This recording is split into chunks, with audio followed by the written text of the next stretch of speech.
Bíblia, 1 Timóteo, no capítulo 1, versículo 12 a seguir, falando aqui algo a respeito do ministério de Paulo.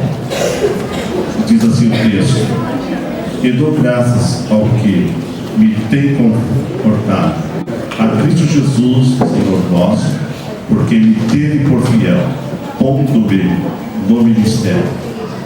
A mim, que dantes fui blasfemo e perseguidor, injurioso, mas alcancei misericórdia, porque eu fiz ignorantemente na incredulidade.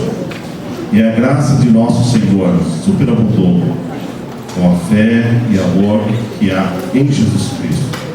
Esta é uma palavra fiel e digna de toda aceitação, que Cristo Jesus veio ao mundo para salvar os pecadores, os quais eu sou o principal. Mas por isso alcancei misericórdia, para que em mim, que sou principal, em mim, que sou o principal, Jesus Cristo, mostrasse toda a sua longanimidade para exemplo dos que haviam de crer nele para a vida eterna.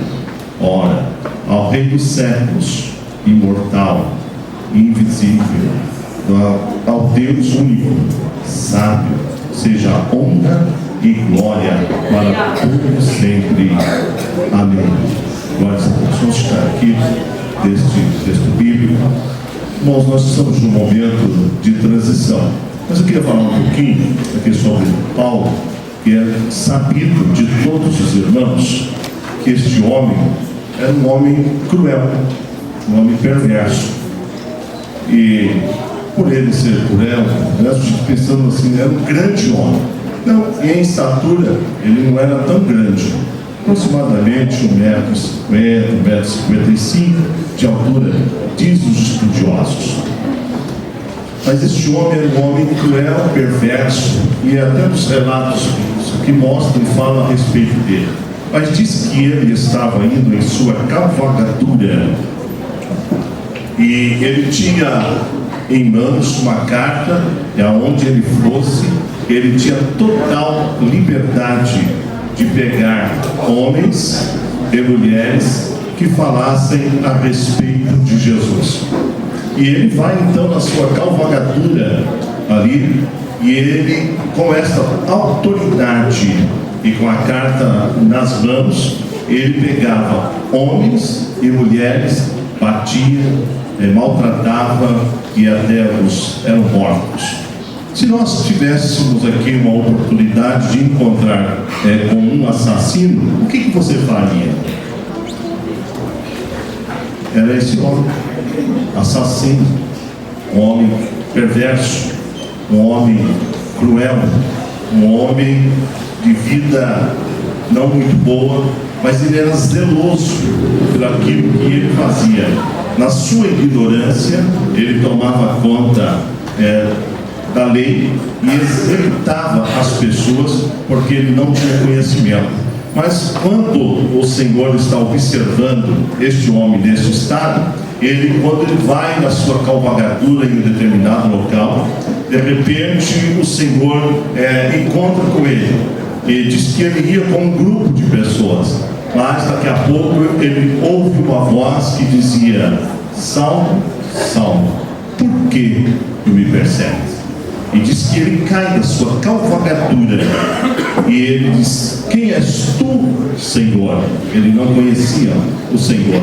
Aí o Senhor se revela a ele: ó malfeitor, ó homem cruel, ó homem perverso, sou eu, sou Jesus. Isso que você está fazendo não é para essas pessoas, é contra mim. E agora ele então ouve a voz, não sabendo, e ele pede uma orientação. O que devo então fazer? O Senhor o orienta que ele vai até um determinado local, e naquele local teria um homem que estava ali, que também estava temendo quando o Senhor fala com ele: olha, vai vir aqui um homem. E ambos tiveram aí uma particularidade da parte de Deus. Um homem perverso, um homem cruel, um homem ruim, e Ananias já tinha informações a respeito dele, de Saulo. Mas de repente o Senhor, eu não posso. Ele falou: não, você vai receber este homem, porque este homem vai ser um vaso para mim, escolhido, para poder estar levando a minha palavra mediante aos reis, aos governadores, e aonde quer que eu mande, ele vai. Imagine uma pessoa nesse naipe do século 21 e sendo escolhido por Deus. E se essa pessoa entrasse aqui, o que você faria? Ele era um perverso, Paulo. Mas ele ficou 13 anos no aprendizado com um determinado homem que o instruiu para que pudesse ele então estar caminhando e fazer a vontade do Senhor.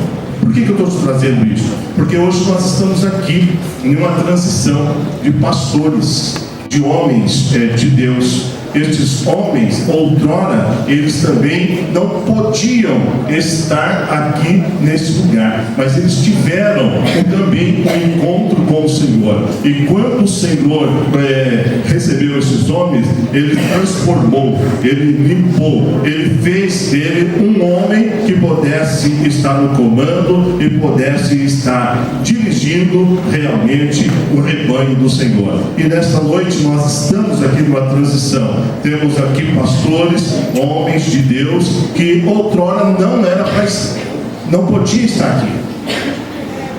Como eu disse lá no Jardim Alice, nós não estamos trocando, ou não está trocando-se aqui o Deus, e nem na porta ali você vai colocar sob nova direção, não, porque o nosso Deus é o Deus que está na direção do lugar.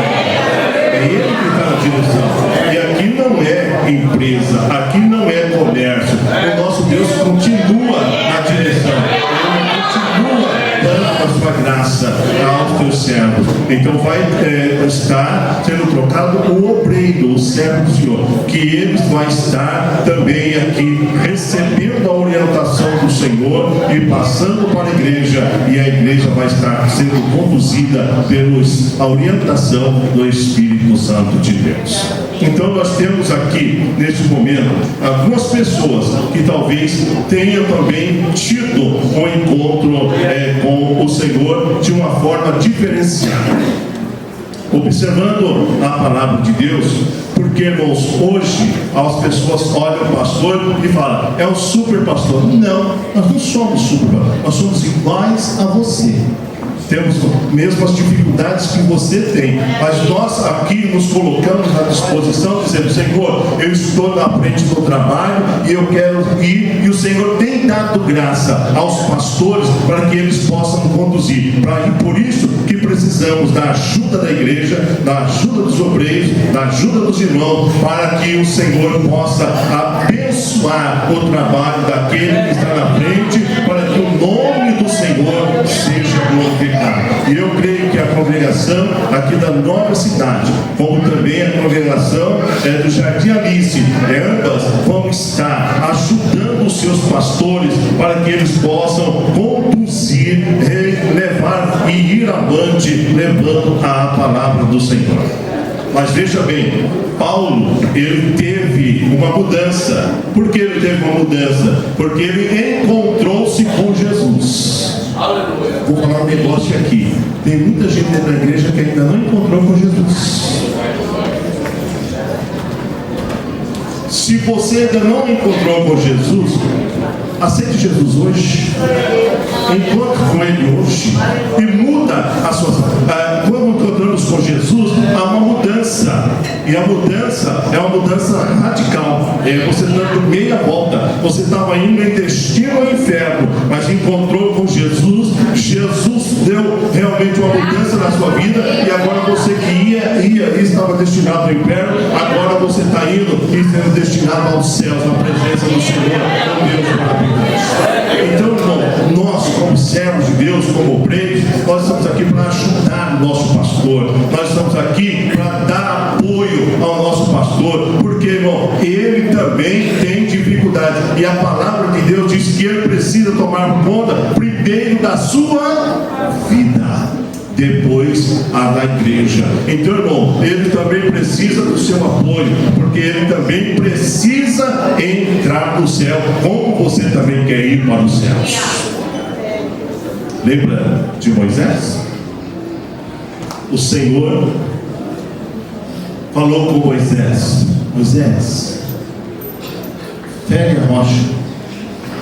Ele foi, falar com a rocha, né? Fala com a rocha. Uma vez, e a outra era para ferir.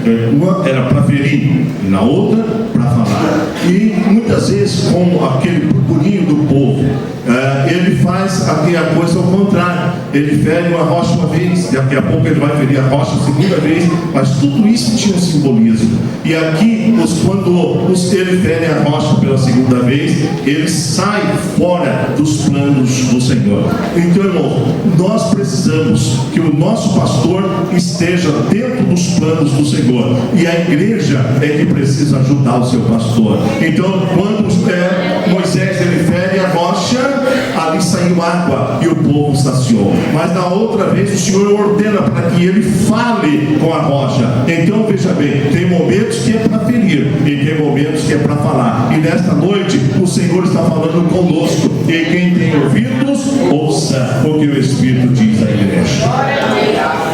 E há poucos instantes eu disse: quem ainda não aceitou Jesus, pode aceitar hoje, porque nós estamos aqui para podermos fazermos a vontade do Senhor. E o mesmo Jesus que encontrou com Saulo, indo ao destino da cidade de Damasco, ele está aqui. E o Senhor, ele está para salvar, ele está para libertar, ele está para transformar, ele está para dar vida. E nós estamos no século 21. Deus não tem tempo.